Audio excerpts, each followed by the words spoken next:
나 어렸을 때인 그 6.25 전쟁 직후에 그 우리나라에는 청소년을 위한 그 학원이라는 잡지가 발간됐어.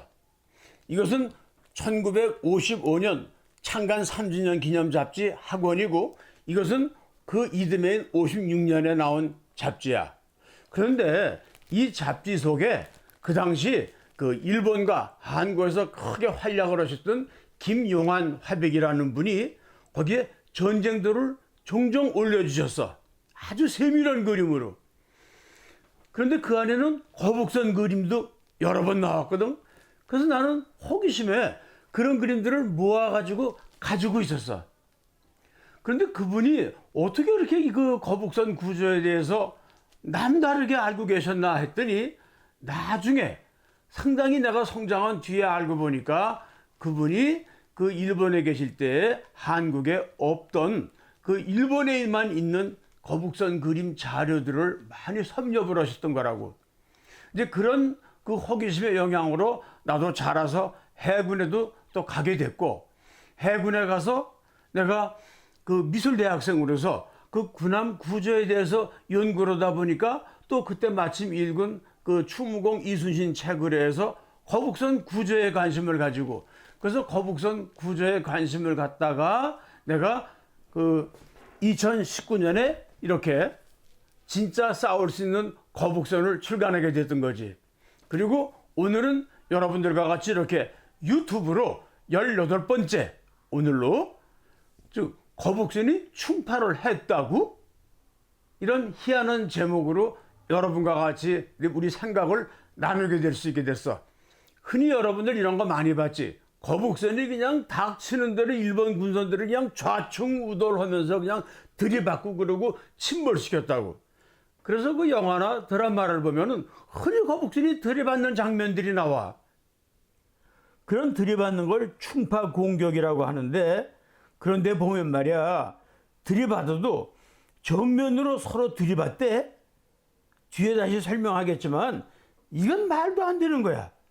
아니, 정면으로 들이받다니 무슨 뭐 뿔 달린 뭐 사냥 싸움도 아니고 말이야.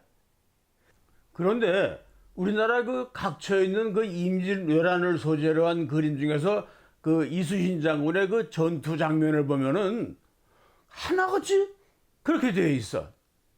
그 요즘 작가들이 그린 건데 심각한 그 연구도 없이 그냥 아무렇게나 그저 그린 거야. 분명해, 그것은. 그럼 내가 한번 예를 들어서 보여줄게. 자, 먼저 이 그림은 그 서울 용산 전쟁기념관에 있는 그림이야. 한번 우리 같이 보자고. 거북선이 그냥 일본 군선들을 들이받고 있네. 게다가 그냥 서로 정면으로 말이야. 즉 충파 공격을 하고 있는 건데, 아니 그래도 될까? 하나 더 볼까? 이것 보게. 거북선이 또 일본 군선에게 충파 공격을 하고 있네. 참으로 그 애들 수준도 못 돼. 만화도 못 되겠다. 일본 군선 가판 위에 개미새끼 같이 작게 그려진 사람들 좀 봐. 선체와 인체의 크기 비례조차 생각지도 못하고 그냥 막연하게 그린 거지.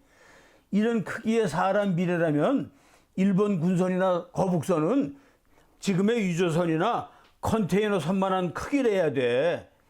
그럼 이것도 좀 보실까? 거북선이 일본 군선을 충파 공격하는 장면인데, 아니 벌써 거북선의 그 앞부분 그 닷부터 다 부서지고 있잖아. 이게 말이 돼? 물론 그 이순신 장군의 그 난중일기에도 거북선이 그 적선을 들이받았다는 것 같은 구절이 한 줄 나오긴 나와.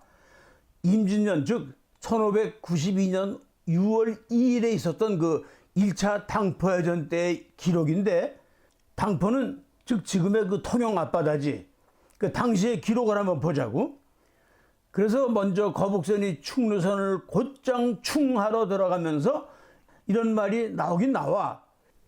글쎄야, 그 충자를 그걸 충파 공격, 즉 들이받는 걸로 해석을 했던 것인지. 근데 그 당시에 또 당파란 말이 있었어.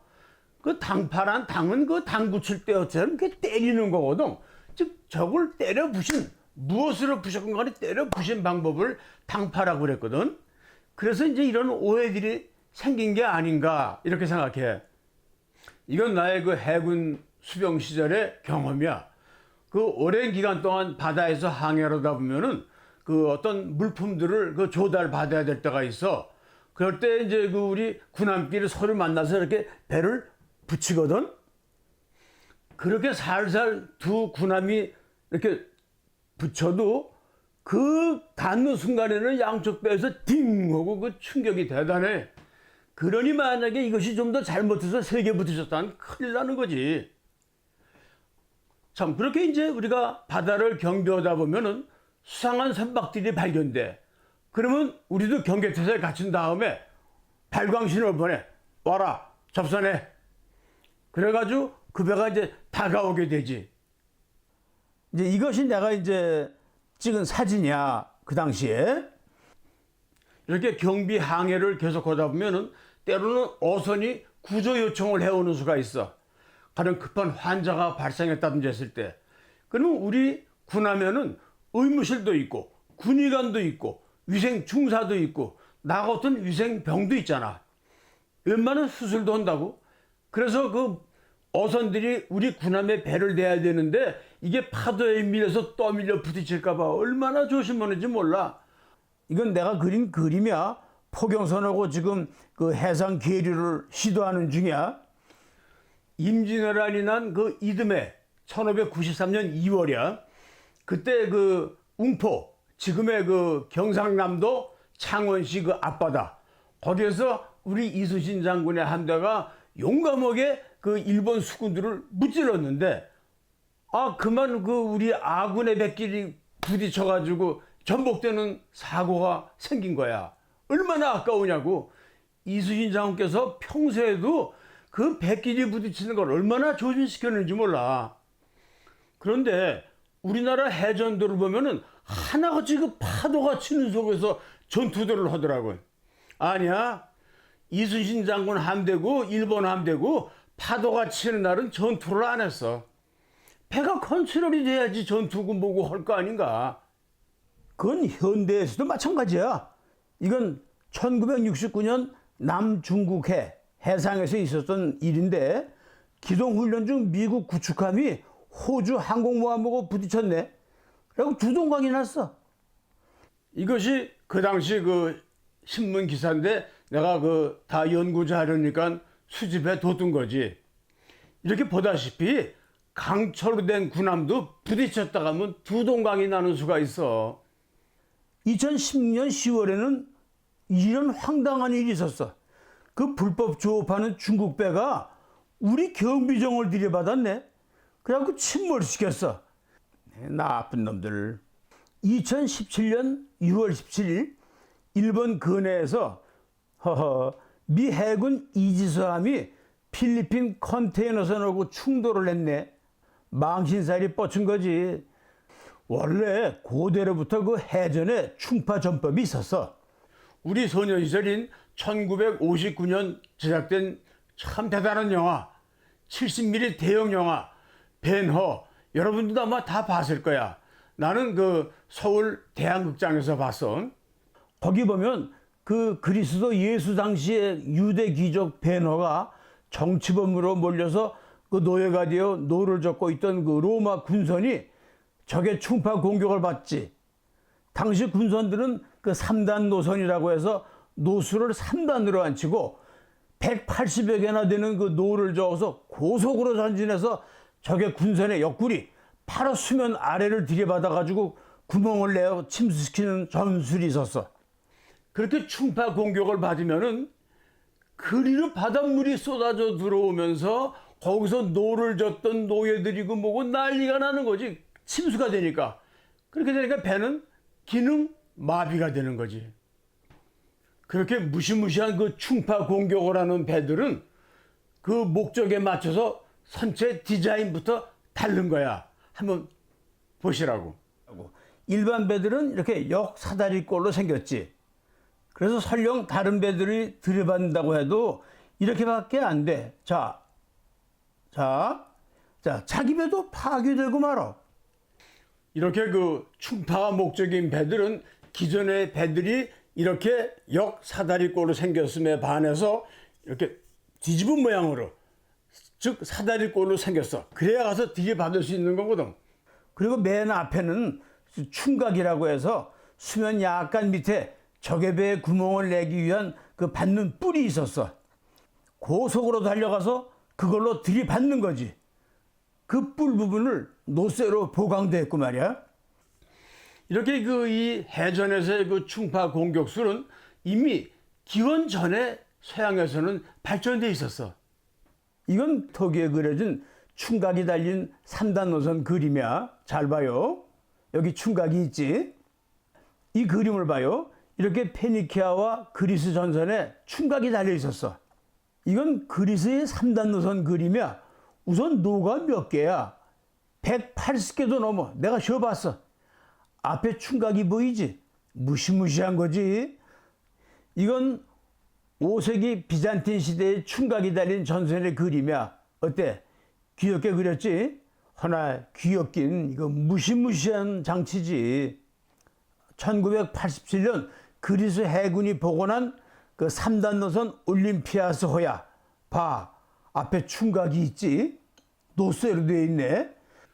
이렇게 그 배에서 들이받는 그 부분을 램이라고 그러는데, 그 램이란 말은 또 마침 그 서양에 아주 거친 사냥으로 잘 들이받는 양이 있어. 그 양을 램이라고 그래. 그래서 미국 차종 중에는 램이란 차가 있지.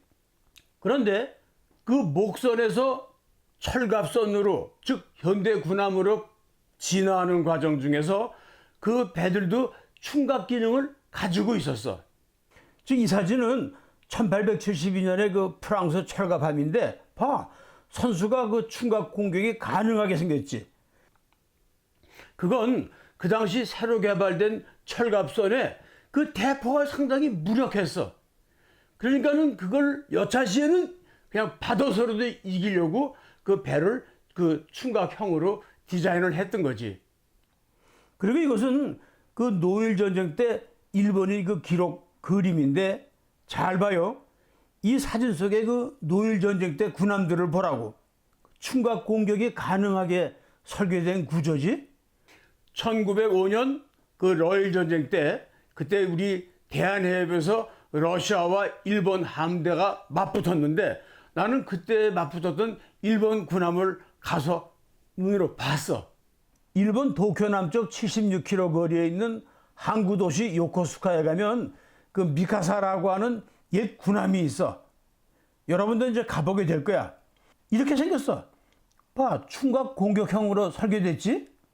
그런데 더 신기한 것은 그때 일본의 그 미카사 함하고 맞붙었던 러시아의 군함을 또 내 눈으로 보게 됐어.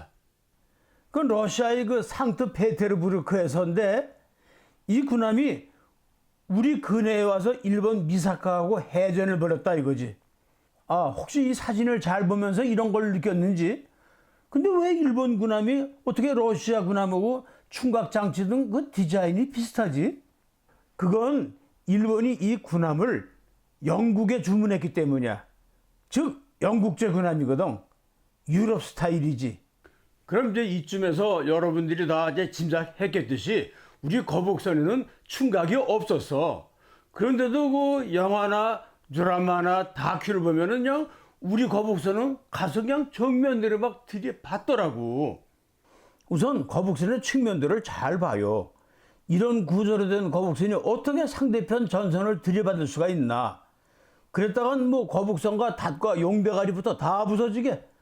자, 이렇게 거북선이 일본 군선 세케분화와 정면으로 부딪는다고 가정을 해보자고. 자, 꽝! 받았다. 그런데 결과는 일본 군선 세케분화와 거북선도 함께 부서만 질 뿐이지.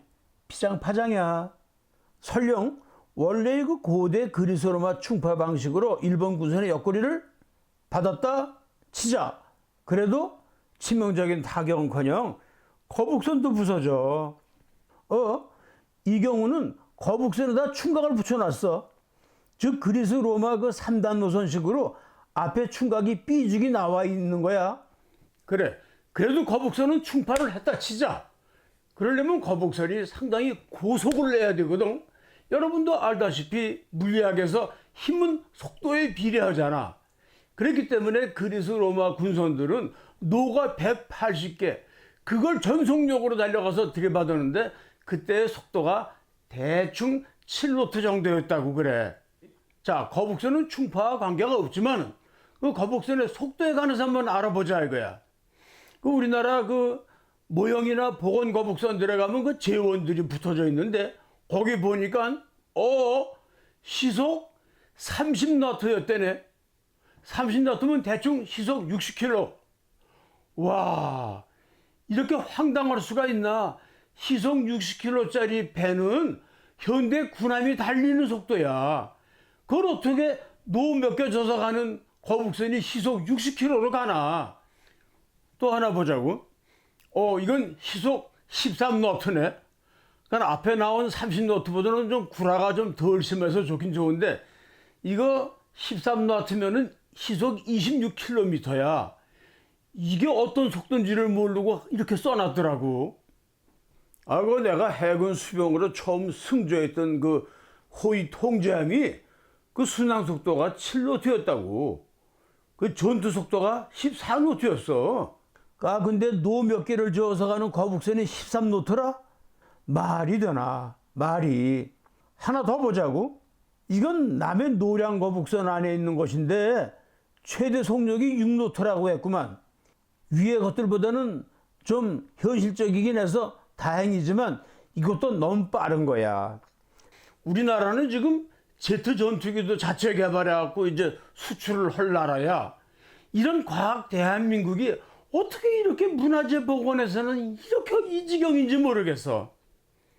어쨌든 나는 그 거북선 구조에 관심이 있고 그걸 연구하는 사람이라 그 거북선의 충파 기능은 없어도 이런 경우가 생길 거란 말이야. 거북선한테 얻어 터져갖고 다 죽게 된 일본 군선들이 좋다, 요시, 너 죽고 나 죽자 하고 가미가제식으로 달려들어서 우리 배를 공격할 경우 그때 그것들을 막는 그 뿔들을 설치를 했어. 한번 봐요.